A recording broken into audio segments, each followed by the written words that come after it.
So we're officially more than a week in now, following the release of the Nintendo Switch 2. The pre-orders, retail sellouts, and all of the craziness is just about behind us. And the hype is really starting to simmer down as people start to really put the Switch 2 through its paces. And the big question that lingers, is Nintendo's brand new shiny console stacking up with expectations? Well, there's a lot to unpack to begin to answer that. But for starters, I'll say that the Switch 2 and everything about its redesign, from the larger form factor and the power and the tech on full display with a Cyberpunk port, is a clear demonstration and declaration from Nintendo that the Switch of this generation is no one-trick pony. But my perspective on that idea is probably more tempered as someone who owns multiple consoles and PC handheld devices. For this video, we're not only going to explore how the Switch 2 has measured up so far with expectations set forth by previous generations, especially the OLED model, but we're also going to be putting the Switch 2 under a microscope as it relates to the microcosm of portable handheld gaming as a whole. We'll look at the hardware and software side of things, real-world gripes, performance, games, battery life, accessories, and more.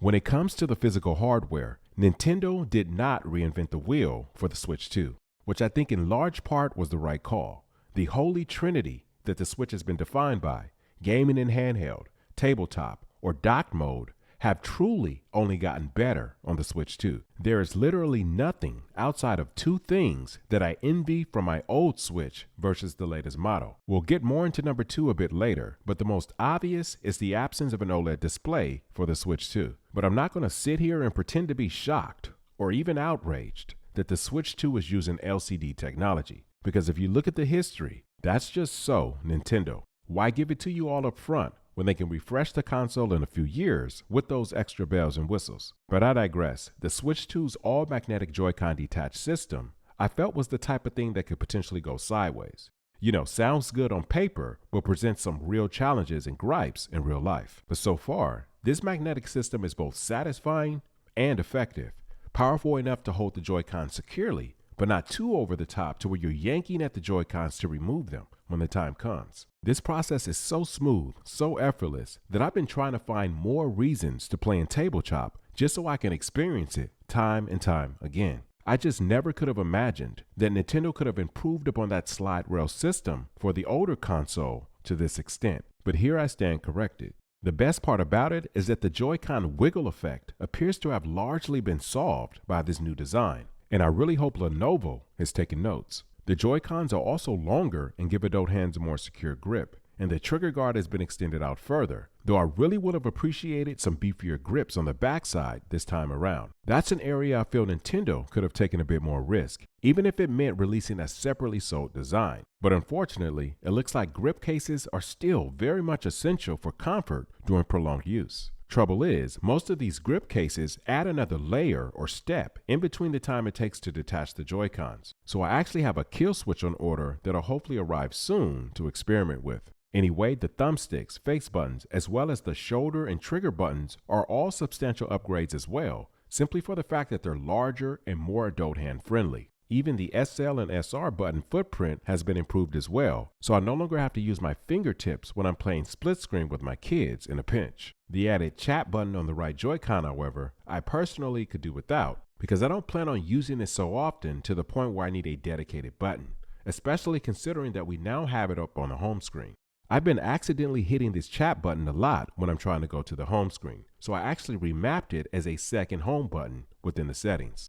Now, when it comes to the Switch 2's all-new controller to mouse implementation, I wasn't sure how I was going to feel about it, but so far, it's performing much better than I expected. And because the controller is designed to lay completely flush, I think this feels a lot more natural than something like the Legion Go controller to mouse system. My only hang-up is that the controller is prone to toppling over when lifting up your hand, but I'm already seeing third-party mouse grips out there to help address this. The last point I'll make on the Joy-Cons is that I can't believe that Nintendo opted to not use Hall effect technology for either the thumbsticks or the triggers, and I'm even more shocked that the $80 Pro controller doesn't have these features either. Shouldn't we be trying to mitigate stick drift as much as possible at this point?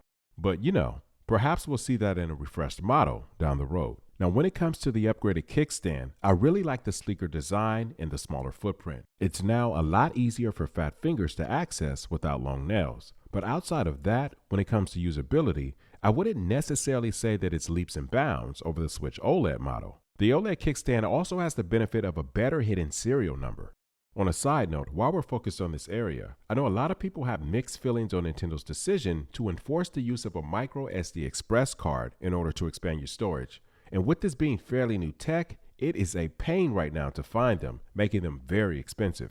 I mean, I picked up the Samsung Nintendo branded express card that only has a capacity of 256 gigabytes for $60, and it looks like the SanDisk equivalent right now is about $70. But trust me, as more competition hits the market, it's going to get better. My biggest gripe right now, though, is that it looks like 256 gigabytes is the absolute max available right now. But either way, I actually applaud Nintendo for taking this position with the microSD express cards, because it makes storage expansion feel like a true extension of the console itself. Nintendo also probably felt more comfortable taking this stance, considering that the Switch 2 has literally 4 times the amount of internal storage as the OLED model, 256 gigs versus 64. But the express card speeds and performance are essential right now for not only titles and ports like Cyberpunk, but for the future of games that are still in development. Moving over to the AirTag vents on the bottom of the console itself, really like to see the more larger and prominent design, as well as the exhaust vents up top. Definitely good to see that Nintendo is trying their best to keep this more powerful device cooler under heavy load. When it comes to the display itself, the screen on the Switch 2 is nearly a full inch larger than the OLED. It has double the refresh rate, 120Hz to 60, HDR10 support, and the overall peak brightness has been boosted by 50 nits. A solid spec boost for the most part. But if we can't have OLED for this first wave for the Switch 2, I would have liked to see these thicker bezels carved out to bring the screen closer to the Legion Go, with the minimum peak brightness that's closer towards 500 nits, because I have a feeling that a lot of people are probably going to struggle playing this handheld outdoors. Moving over to the Switch 2's all-new TV dock, it's peppered in vents on the rear, the top, the sides, giving it a much more gamer kind of vibe, while the OLED dock feels much more minimalistic. But whether the Switch 2's dock is primarily geared towards cooling the dock itself or the entire unit as a whole when the console is inserted, more air movement around the console is always a good thing. The Switch 2 dock is also not reinventing the wheel. It's a very simple device to use. We have a single USB-C charge port and an HDMI 2.1 port, which is hidden behind another clip-style backing. However, I don't fully understand the decision to go with 2 USB 3.0 ports in the front. The Pro controller uses USB-C, as does the console itself.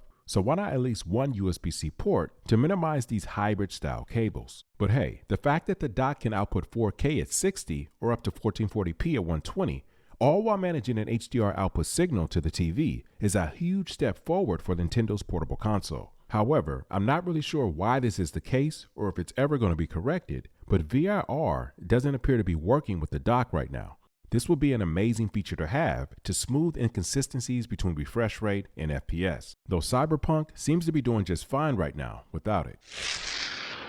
So Nintendo already has a handful of official first-party accessories available, and third-party accessories are starting to flood the market as well. Probably the most sought after right now is the Nintendo Switch Pro controller. The first thing that stood out to me is that Nintendo is still pushing that chat button, but it's at least more out of the way than with the right Joy-Con. I'm digging the light gray accents to help differentiate from the original, but I do wish the shell had more texture or just a more tactile feel overall. The placement with everything is consistent from controller to controller, with the exception of these new GL and GR back buttons. I always love the idea of having programmable back buttons on the controller, but the implementation has to be very, very well thought out. My opinion is that the placement of the back buttons makes them a little too susceptible to accidental clicks. And I think had the back buttons been placed a little higher, this would be less of an issue. I tell you, it's really unfortunate that the original Pro controller cannot wake the Switch 2, because if it could, I probably would have kept rocking with the OG as my primary, because the texture just feels grippier. Now, as expected, Nintendo includes a Joy-Con attachment grip inside the box, and there's a separately sold charger version. The funny thing is that I actually feel the back buttons on the charger grip have better placement than on the Pro controller, so you're less likely to press those by accident. But overall, both grips work as intended. My only issue is that the border of the grips is a little sharp and tends to dig into the palm of your hand. And as a result, I'll probably look into some third-party options, or maybe even remove the back grips entirely if I'm able to. I also picked up these cool little gun attachments that fit the theme and scheme of the console. and the controllers fit surprisingly snug. But I'll talk more about these cool little pistols during the games and performance section. So one of the biggest software improvements I call window for Switch 2 over older models is such a small and simple thing.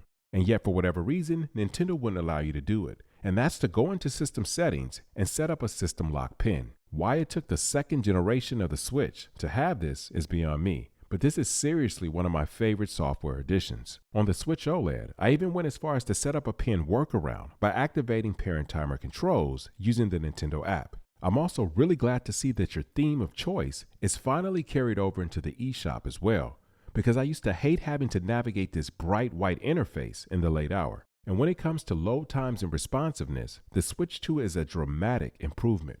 When the eShop is this snappy, and then you have this beautiful dynamic recommendation tab designed around your specific interests, you linger a bit longer, and you usually end up spending more money than you originally planned. So not sure if that's more of a win for the user or for Nintendo. Okay, so quickly I want to switch gears over to Nintendo Online. The controversy surrounding its base Nintendo subscription plan still continues, mainly because a lot of user gripes just keep getting carried over from system to system. Me personally, for this new generation with the increased game prices, I had some hope that Nintendo might throw in a sweetener for their online subscription. I don't know, maybe pull over a retro system such as Sega or N64 into their standard base model. Or maybe allow game save data on that brand new, shiny, and expensive Express card.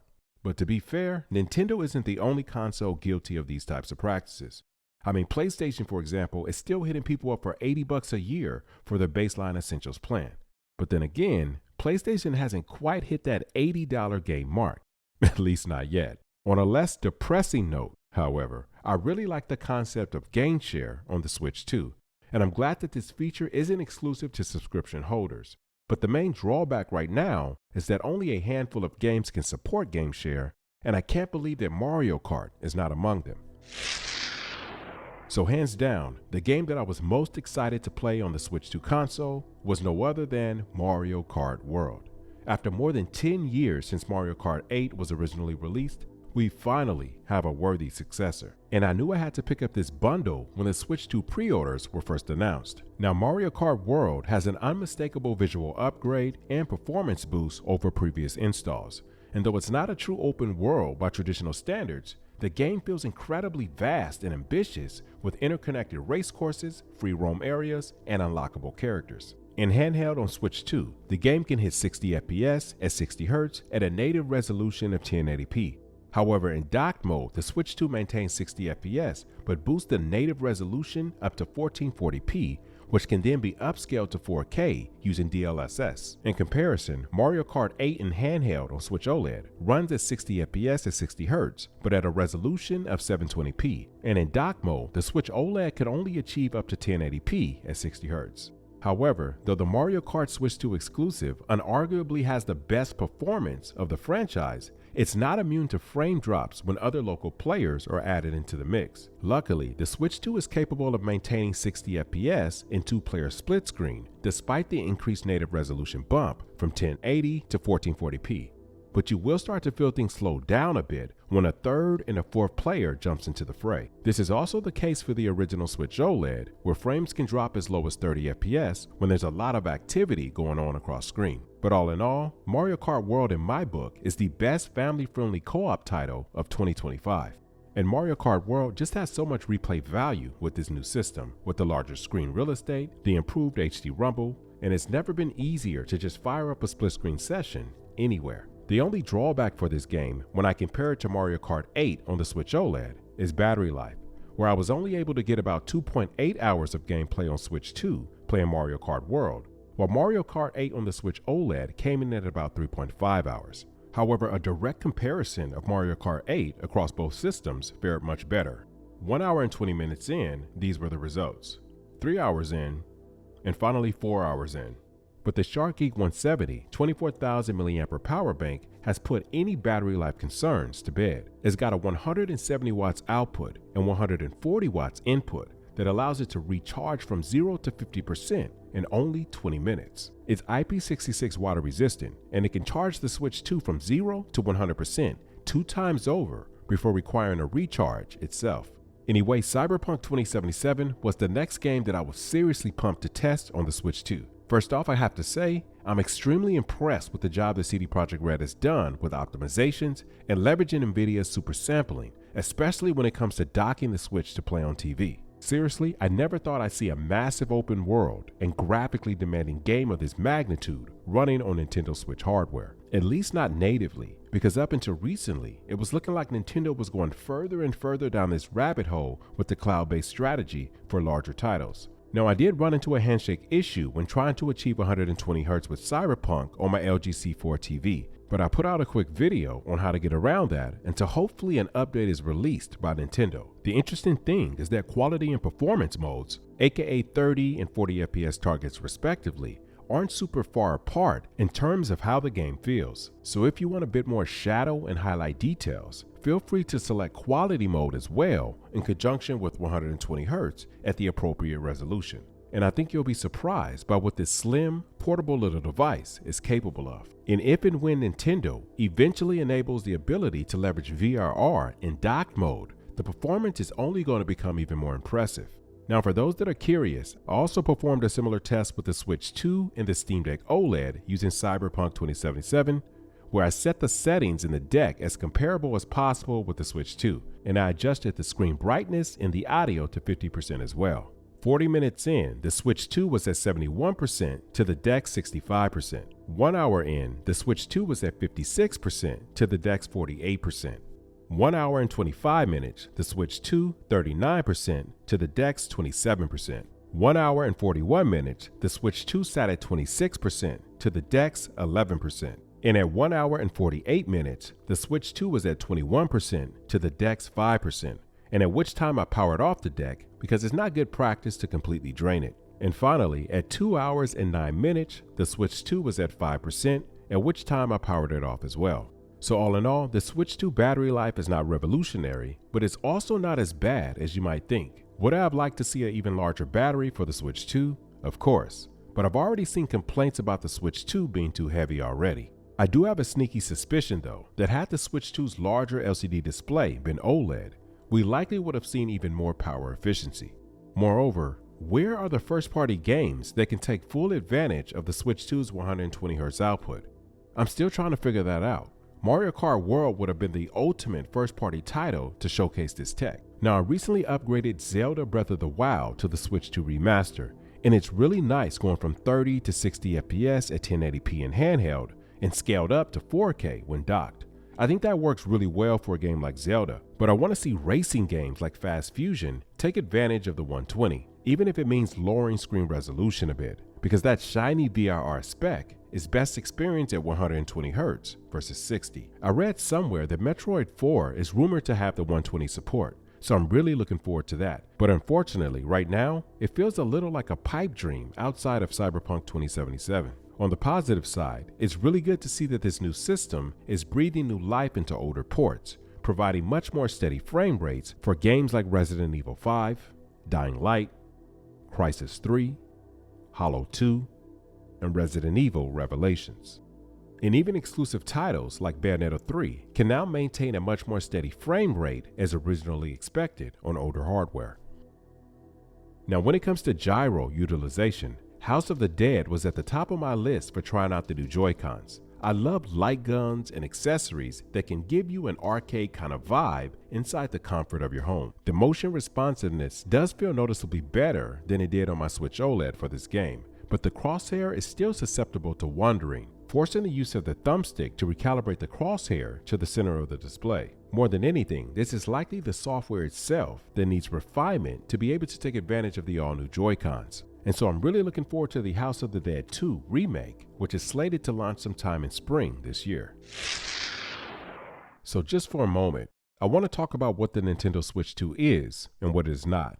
When we're looking at the Switch 2 through the lens of a gaming console, which I like to think of in the traditional sense as a locked system that is both efficient and simplistic in nature at delivering on its core objective, which is to play video games. Fundamentally, as is the case for its predecessor, I think the Switch 2 is in a league of its own. If you want to pick up a single Nintendo Switch 2 console for 2 kids for $450 and never buy a single accessory, not a TV or a monitor, Not any additional controller, not any additional speakers or headphones. Those two little human beings can sit there and play together anywhere because the Switch presents one heck of an all-inclusive package that's just so darn easy to use. Now on the flip side, if you want to remove that element entirely and simply look at the Switch 2 as a portable gaming handheld for a single user, for which there is an abundance available today, such as the Steam Deck, the Switch 2 still has first-party software to lean on, which is usually a generation ahead of PC emulation. So needless to say, nothing is exactly beating Nintendo at their own game anytime soon,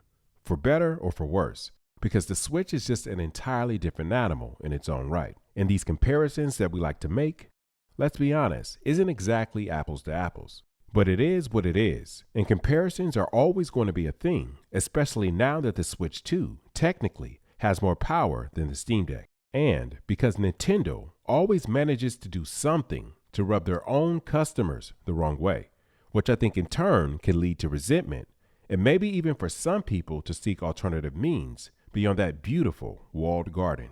Now what the Switch 2 is not, in my opinion, is a Steam Deck, Legion Go, or an ROG Ally killer. Primarily due to the fact that a lot of the time, these are two completely different users to begin with, or at least someone who was in a completely different mindset when they reached for the more complex and nuanced system over the Switch. The Switch 2 is also not a quantum leap ahead over the Switch OLED in all respects, as we know the OLED model slaps the Switch 2 around when it comes to overall battery life, as well as when it comes to true black levels and higher contrast ratios, even though the display is smaller, slower, and has a lower resolution. So with all that being said, I'm going to do exactly what I implied not to. I'm going to list a couple of benefits that I've noticed for the Switch 2 in comparison to my other handheld PC devices. For starters, the Switch 2 improved HD Rumble is flat out god tier in the handheld sphere in my book. The haptics are unmatched by any PC handheld that I've ever used. If you don't believe me, let off a Copperhead assault rifle or a pistol grip power shotgun in Cyberpunk and you'll understand. The next benefit of the Switch 2 in comparison will be just how light, quiet, and how cool to the touch the device remains under heavy load. Honestly, all you'll hear is button mashing during a late night gaming session. So other than that, the Switch 2 is wife approved. And lastly, it would have to be the overall screen real estate. The Switch 2 might have ugly bezels with the LCD display, but it's larger and more immersive than any of my other handhelds outside of the Legion Go and the Legion Go S. I don't know why we continue to see these smaller 7-inch displays with these newer handhelds. Even the brand new ROG Ally Xbox handheld is going to have a small 7-inch display. Maybe I'm just getting old, but I want bigger handheld displays going forward, especially when it comes to these large open world games. But at the end of the day, don't get me wrong, I'm just a fan of gaming handhelds in general. And I see the Switch 2 as just another amazing handheld to add to the ever-growing collection. But in spite of my optimism and appreciation with what Nintendo has done here on the hardware level, what's probably the biggest knock to the system so far is that it didn't hit the shelves with an onslaught of first-party games to really push the system to its very limits. Cyberpunk, a CD Projekt Red port, is seriously shouldering a lot of the load here when it comes to software performance utilization. Will we see more large open world ports down the road get a similar treatment for the Nintendo Switch 2? And what games outside of Metroid Prime 4 will be able to leverage the 120Hz display? It's kind of up in the air right now, but I do imagine developers will do all they can to get on this massive platform. All in all, despite my confessions and concessions, I think the Nintendo Switch 2 is a grade A device that has the opportunity to reach S-tier status, but only time will tell. It's going to be very exciting to see how the Switch 2 life cycle evolves over the next couple of years. That, without a doubt, is what Nintendo's latest system promises. Guys, I hope you enjoyed this video, and before I wrap, let me know how you estimate your usage between handheld, tabletop, and dock mode.